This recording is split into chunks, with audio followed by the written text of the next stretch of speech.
ስትኖር ግን ክብር ባጣ መልኩ መኖር የለብህም። ክብር ባጣ መልኩ ላለመኖር ደግሞ ከድህነት መውጣት አለብህ።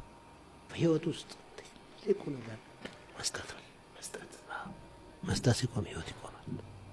ሰው እንደሚያስበው ደግሞ ገንዘብ ብቻ አይሰጥም።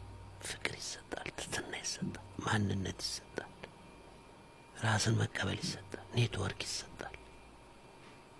ብዙ ነው። ሰው ስጦታ ስትለው ታንጀብል ነገር ብቻ ይላል። አንዱ የድህነት በጣም አስቸጋሪነት እሱ ነው። በጣም ማቴሪያል ያደርጋል እና በቃ ድህነትን ከጋጂት ጋር ተቀላቅለዋል። ምን ይሰራል? እኔ ይህን እሰራለሁ ብዬ ባሰብኩ ጀርኒ ውስጥ ብዙ ሀብታም ድሆችን፣ ብዙ ድሀ ሀብታሞችን አይቻለሁ። የዚህ ምድር ነገር ምንም የለውም ውስጡ በትክክል ወደ ሁሉ ዜሮ ነው። ከድህነት መውጣት ሁሉ ነገር አይደለም። መንፈሳዊ ድህነት ውስጥ ከገቡ የሰው ድህነት ውስጥ ካየ ስቲል ድሀ ነው። የምትፈራው ነገር ከሌለ ድሀ ነው። እግዚአብሔርም በለው ማንም በለው የምትፈራው ነገር ከሌለ you are the poorest guy። እንዴት የምትፈራው ነገር አይኖርም?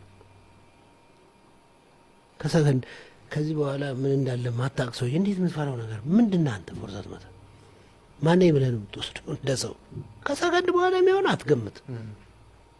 አንድ ነገር ሲከለለ የሚቀጥለው አታይ። ሁለቴ ሆድ ትንሽ ቢረበሽ የምትደገፈው ነገር የምትፈልግ እንት ቤት ለቤት ዋሪዩ ብዙዎቻችን ለተጨበጨበላቸው እስኪ ደነግሩ ለማጨብጨብ ነው ሞክረው እንጂ ከዚህ ውስጥ ደግሞ ሌላ ሰው ይወጣል ብለን አናስብ። ስለዚህ ሰውየው ባለባበሱ ደከም ካለ ኮርነር አድርገዋል። በቃ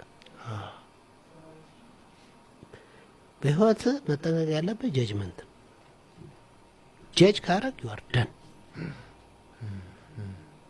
አይደለም። ሰው ብዙ ነገር ስለሆነ እንደው ይሄዳ ነው የትም አይደርስም። ብዙ ሰዎች እኮ እንደሱ ነው ይባላል። ይሄኛው አልተማረም በቃ በሄድክበት ሰዎችን በዚህ ፖይንት ኦፍ ቪው ጀጅ ለማድረግ አይምሮን አዘጋጅተህ ትሄዳለህ። ሰውን ግን እንደ ሰው ይኸው እንዳንተ